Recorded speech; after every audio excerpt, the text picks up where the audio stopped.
Yeah. I think I have a trick. Thank you, boys.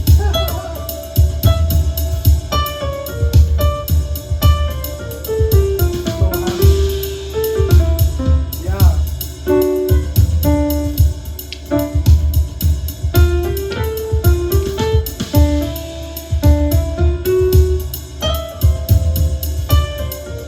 So happy I have this.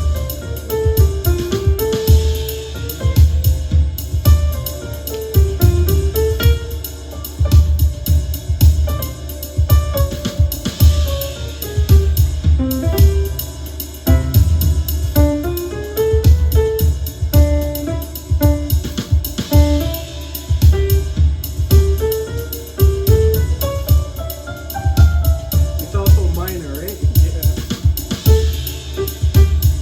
But you want to run the same scale on G. On G, okay. How's it gonna be? So basically, I'll teach you kind of the idea behind it, right?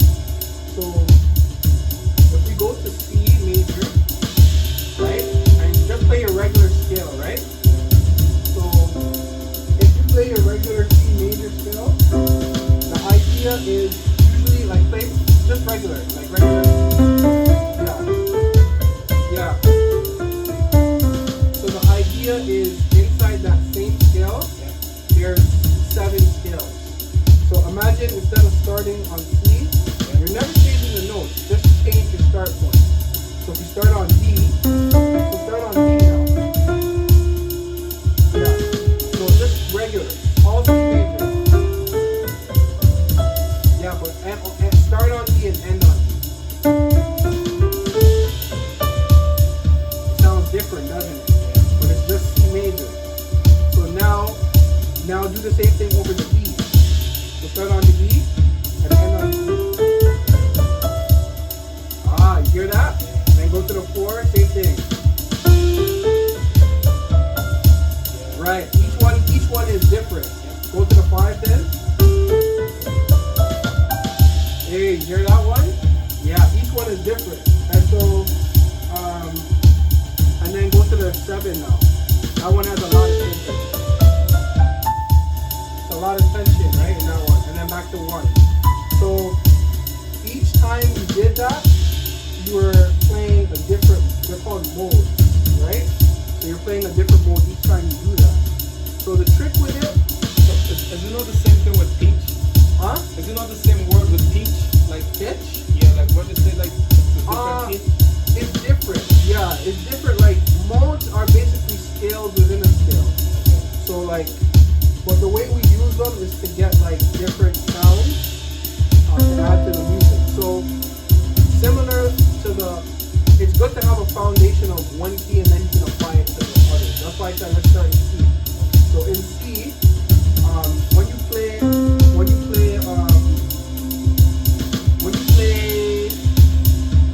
each mode that you're playing is not really, each mode has a different name and they have a different sound.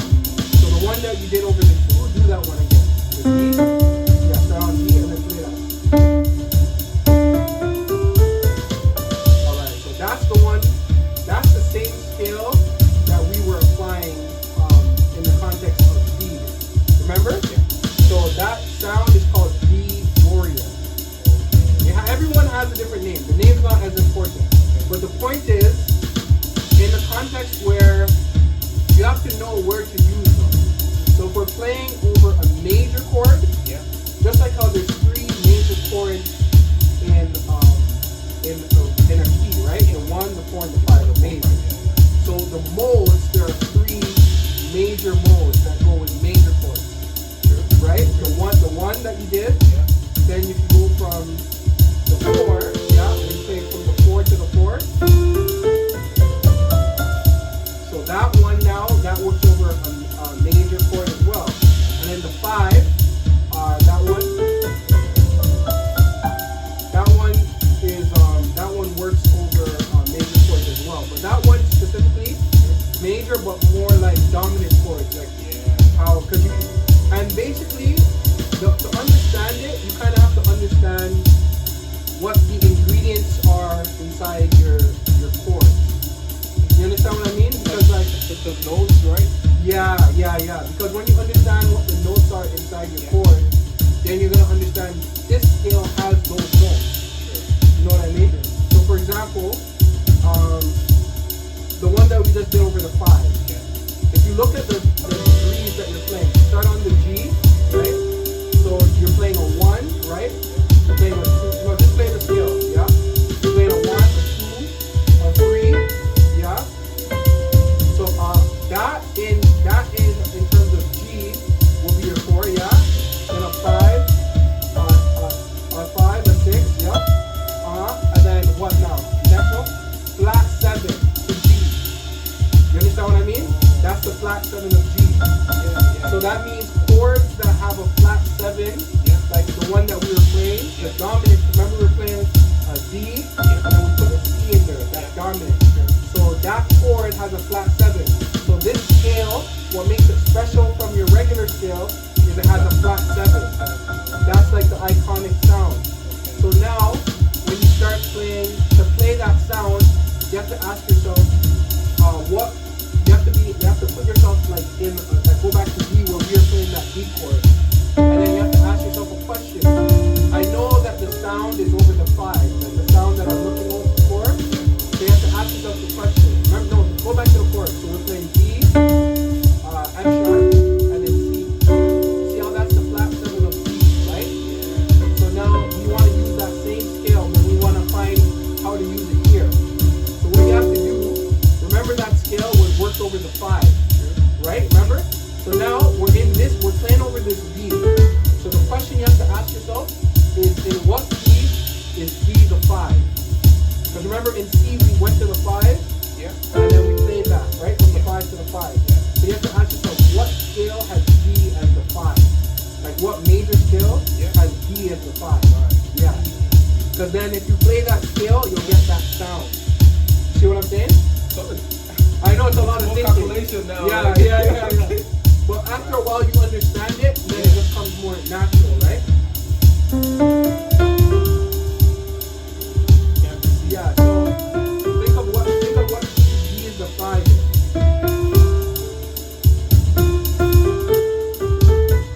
You want D to be the 5.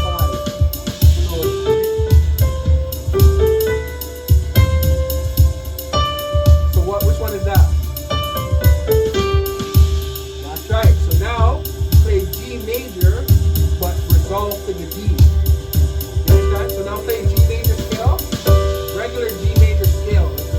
So do re mi fa sol, but start on G. Start on G. But remember you need regular G. So regular G. So 1, 2, 3, 4, 5, 6, 7 is F sharp in G. 7, F sharp. And then 1.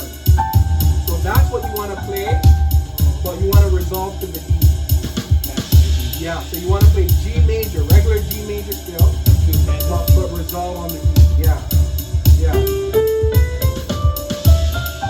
No, almost. But you can use it as a passage. But to play like just the scale, it would be the F sharp. So 1, 1, no, G. 1, 2, 3, 4, 5, 6, 7, no, 7, 4, 7, and 1. But keep going and resolve on the G. Then I have to run the scale back again. So same scale, but you're thinking of D as the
Yeah. So the one is regular scale, but they call it Ionian, but it's just your major scale. The two is called Dorian. So when you hear like the thing about understanding how to use it, as I said, it comes down to what kind of chords you're playing over. You know what I mean? A lot of it, because like if I'm playing like this dominant chord, the reason why I can use Dorian, remember we were using Dorian, so when you're playing D is the 2 in C. That one, do you understand what I'm saying? The G. So we went back to now the first one we did. We were playing C major, remember? Yeah. So that would be considered Dorian. We're treating D as a 2. So in other words, it's how you treat it. You can treat D as a 5 by doing it, but now we're treating it as a 2. Depending on the song. And the chord, depending on, more importantly, not really the song, Okay. the chord. The chord itself. The chord itself. Because if there's a major chord in the song, then like let's say it tells you I can import another sound over that major chord. You know what I mean? I can treat it like a 4. Okay. Like a 4. Even though it's a 1. Exactly. Even though it's a 1 chord, I can treat it like a 4 to do something different. You see what I'm saying? Or I can't really treat it like, if it's a 1, I can't really treat it like a dominant just because the sound is so specific. You know what I mean? Like the dominant is that flat 7 tone is like, Has to be there. yeah, like you can do it, but it's all, you know how it is, it's music. So you can do whatever, but it's gonna be more harder.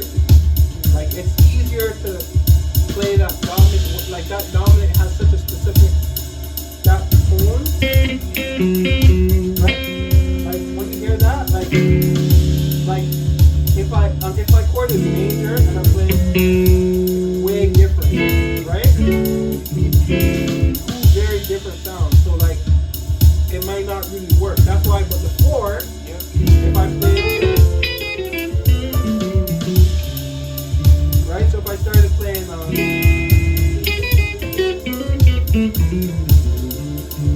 That works, right? But so if I treat it like a 4, so it depends on like what you do. Exactly.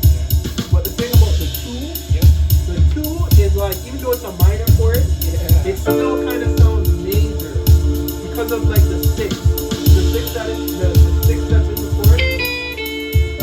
Yeah, because it has that major 6, it kind of sounds like. So like if you look at the notes that you're playing, like look at C major, right?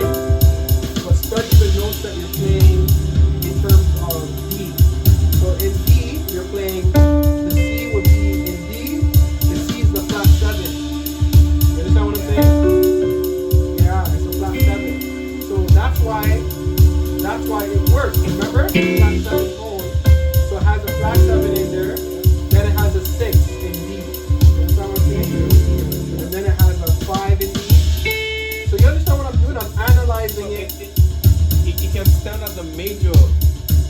Yeah, because of the flat, because the chord that we're playing has that flat 7 and it's such a strong tone in the chord that I can play. It doesn't matter that the third is minor.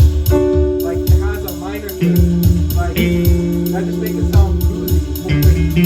You know what I mean?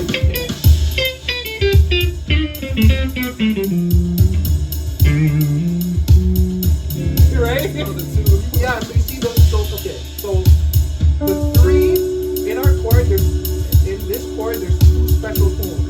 The 3 and the flat 7. That's what's giving it the sound. The 3, but the 3 too. Oh yeah? Yeah, play the 3. Yeah, because right? That's like the meat of the chord. Like even if you didn't play anything else, you play those, just the 3 and the flat 7. Yeah. Hey Brenda. How you doing, girl? I'm saying you have most of it, even though there's no root. The root doesn't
Yeah, but on C. Yeah, but forget the chord. I'm just saying the scale. The scale. C major Okay. scale. Yeah. But every note you play, I want you to think about it in terms of its relationship to D. Okay. You understand? Okay. So start on C. So that's a flat 7 in relation to D, right? Oh, okay. You see what I'm saying? Yeah. Then D, go to your C major scale. The next note is D. So that's the 1 in relationship to D, right? Yeah. So now 2 would be the next note would be, right? In relationship to D, that would be the 2. That would be, yeah. You understand what I'm saying? Then the next note would be F. No, remember C major. So F. In relationship to D, that would be a flat third. Yeah. You understand what I'm saying? Flat third. And then keep going. So now that in relationship to D would be what? A 4, right? 4. Yeah. And then keep going. Yeah. 5. In relationship to D, that would be your 6, right? No. That would be your 5 in relationship to D. Yeah. 6, right? In relationship to D. And then flat 7. Back to the flat. Exactly. And then back to D. So now when we have this chord, you know the most important notes are the third and the flat 7, right? Yeah, so the F sharp, major, so F sharp. No, just F sharp. So this is, and E, and C. Yeah, remember? Yeah. Those are the important notes. But we just analyzed it. So the chord the scale that we just used, it doesn't have that note. Yeah, but it doesn't matter because it has a flat third. So the flat third, if you understand music, it's kind of like bluesy. Like in blues music, they'll be playing this, but they're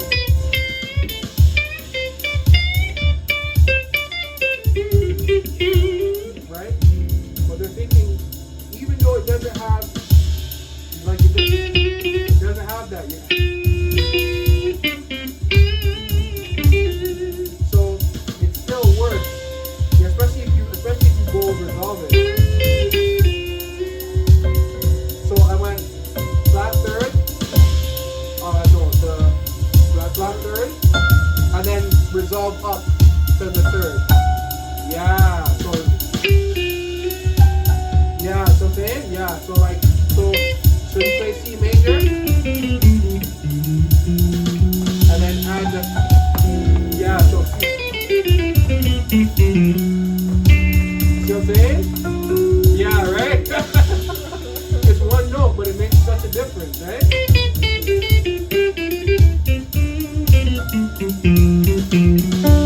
Right? It makes all the difference. Exactly. You see what I'm saying? So now, opening things up. So remember how you use it. So if you understand it, it's all about really the chords that you're playing. What notes are in the chords? And then based on the notes in the chords, you can pick scales in other keys that have the note D in it. That's the key. Because we're still in the context of D. So you have to still say, and then you have to kind of understand a couple things. As I said, you wouldn't really use the 4 necessarily. Like, if you use the 4 here, it would sound like,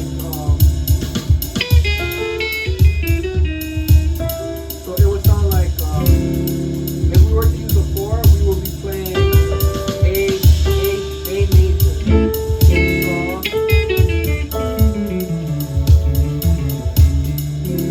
Like, if you look at the notes in there, it doesn't really have a lot of our key tones.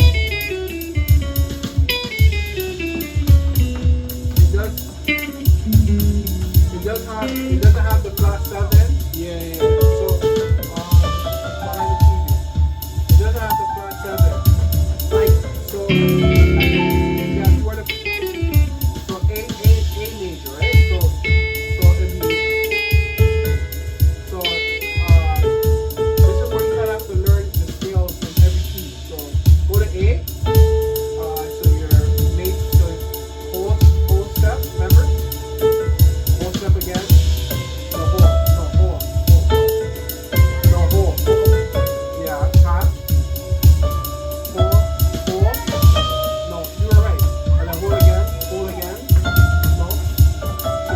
Just look right there. It's there, behind yourself.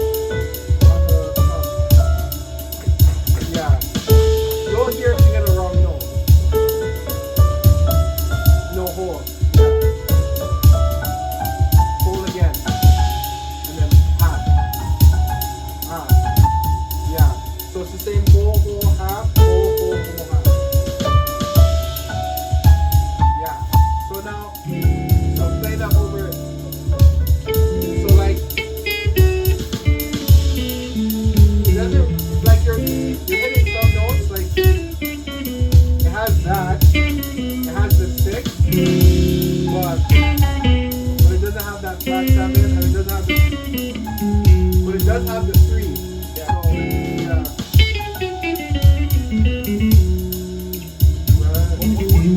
What are you ending on? I'm still ending on D, but or basically you want to end on the notes inside your chord, the chord that you're playing. Sure. You know what I mean? Because then it's gonna for sure connect. So So, like, if I'm starting on G, I should try to end on G then.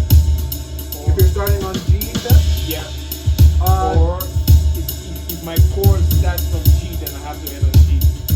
yeah. So like the idea is you're never really using a scale that doesn't have your root. You know what I mean? Like, okay, so our root right now is D. Yeah. Even though we're using scales, all these scales have D in common, correct? So we're not like playing a scale that doesn't have a D. So we're still thinking about D in all of this. But depending on what scale we use, we're using scales to hit certain target notes inside our chord. So if I know in F, for example, you have to kind of sit down with it and look at it. Because when you look at this A major, there's sometimes like maybe you can use that, but like yeah, it has a third, right? It has the 1, but it has certain notes like that. That's like such a clash. Yeah. It's a lot of tension, right? Yeah. But then you have to use it accordingly. You see what I'm saying? You have to bring it back to the Yeah. Yeah, you know.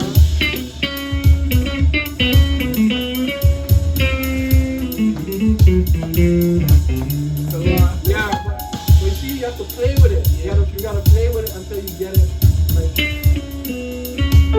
right?